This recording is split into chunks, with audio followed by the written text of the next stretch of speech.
Alors, bienvenue pour cette vidéo d'accompagnement pour le cours que nous allons faire en partie en groupe, en classe, et en partie en groupe à distance. C'est justement pour les élèves qui sont à distance que je réalise cette vidéo.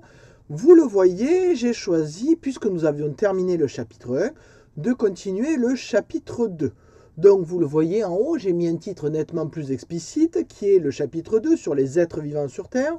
Nous attaquons une nouvelle leçon, comme ça tout le monde est au même niveau.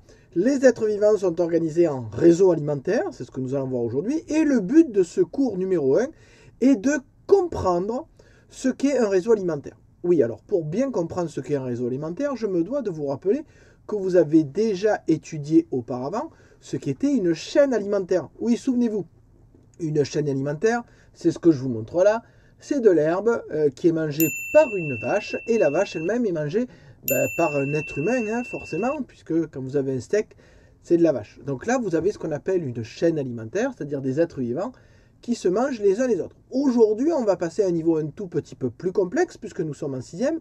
On va parler de réseau alimentaire. Oui, parce qu'un être vivant ne mange pas ou n'est pas mangé par une seule chose. Dans ce document, que vous pouvez retrouver sur Pronote, vous avez par exemple ici 9 exemples de chaînes alimentaires. Les végétaux sont mangés par des papillons, ou même mangés par des araignées. Première chaîne alimentaire.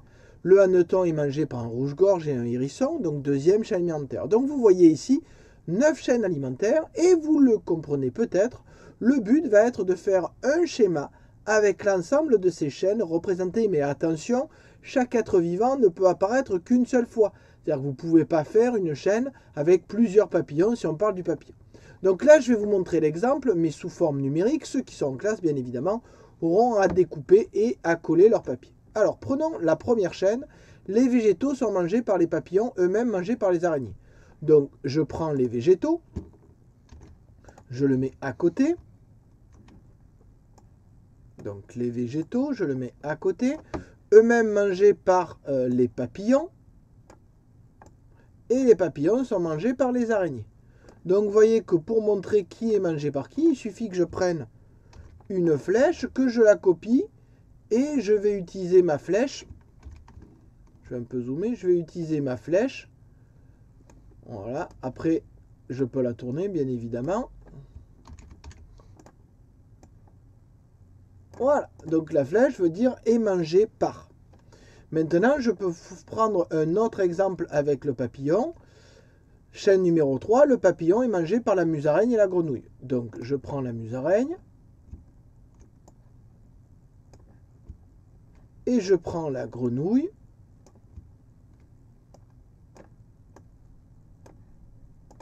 Et je vais rajouter des flèches qui vont m'expliquer que le papillon est aussi mangé par la musaraigne et la grenouille. Alors bien évidemment, il est tout à fait possible de modifier la taille des flèches sur informatique ou plus simplement si vous les tracez de format papier. Donc vous voyez que là j'ai ce qu'on appelle un réseau alimentaire, c'est-à-dire plusieurs êtres vivants qui sont reliés les uns aux autres. Donc ça c'est le premier travail. Bien évidemment, vous faites en sorte d'avoir le schéma le plus clair possible. C'est pour ça que je vous conseille de ne pas coller tout de suite les images, mais d'attendre de les avoir placées pour avoir un maximum de clarté. Alors vous pouvez le faire au format numérique, ce qui fait qu'il faudra le rendre au format numérique à votre professeur, moi-même, ou vous pouvez le faire au format papier, et donc vous me rendrez la feuille soit en fin d'heure, soit la prochaine fois que nous verrons. Ça c'est pour la première partie. Et si vous regardez bien ce réseau alimentaire, vous avez une question à laquelle vous pouvez répondre, c'est-à-dire qu'à la fin, vous remarquerez qu'il y a un être vivant qui n'en mange aucun autre, c'est-à-dire qu'il n'a pas besoin d'autres êtres vivants pour se nourrir. Donc pour bien comprendre comment fonctionnent ces êtres vivants-là, qui ne se nourrissent de personne d'autre, on va utiliser la suite du document. Alors dans la suite de ce document, après 20-25 minutes passées à faire le réseau alimentaire, nous allons voir de quoi se nourrissent les végétaux verts, puisque c'est d'eux qu'il s'agit, qui sont à l'origine de tout réseau alimentaire, c'est-à-dire qui se nourrissent d'aucun autre être vivant. Donc vous le voyez, c'est précisé ici en début, les végétaux verts ne se nourrissent d'aucun autre être vivant. Comment expliquer cette relation? Quels sont leurs besoins nutritionnels, c'est-à-dire de quoi se nourrissent-ils? Je vais évaluer la compétence C17, prendre des informations, C32, organiser une expérience, et C41, savoir communiquer des résultats d'expérience. Alors, comme ce sont des expériences qui ont besoin de quasiment une semaine pour avoir des résultats, je vous ai mis ici les différentes expériences. Donc numéro 0, c'est le témoin, c'est-à-dire quand on ne fait rien. Bon. Ensuite, première expérience, on a enlevé un élément, on a enlevé l'eau. Deuxième expérience, on a enlevé la lumière. Troisième expérience, on a enlevé la terre, le sol. Quatrième expérience, il faudra que je corrige le numéro, on a enlevé le dioxyde de carbone qui est un gaz. Et enfin, cinquième expérience, on a enlevé les éléments minéraux qui sont présents dans l'eau, c'est-à-dire il y a toujours de l'eau, mais de l'eau déminéralisée. Alors vous voyez que ces expériences présentent au départ une plante qui est schématisée avec 3 feuilles.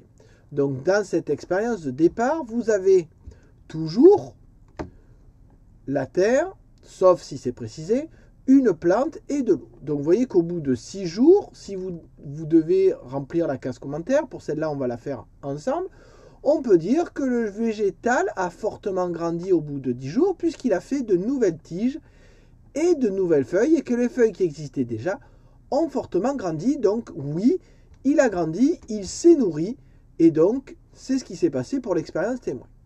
Vous avez l'expérience 2 et vous voyez ce qui se passe quand il n'y a pas d'eau. Donc pareil, vous devez remplir les commentaires. Deuxième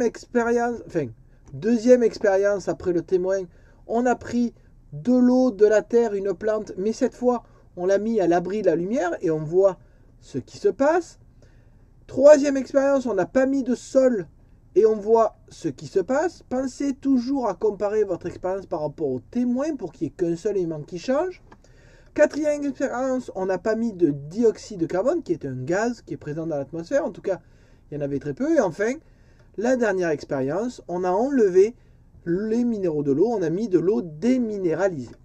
Donc, grâce à cette expérience, à ces expériences, vous pouvez comparer les résultats et dire de quoi ont besoin les végétaux verts pour se nourrir. Certes, ils ne se nourrissent pas d'autres êtres vivants, mais ils ont quand même des besoins pour pouvoir se nourrir.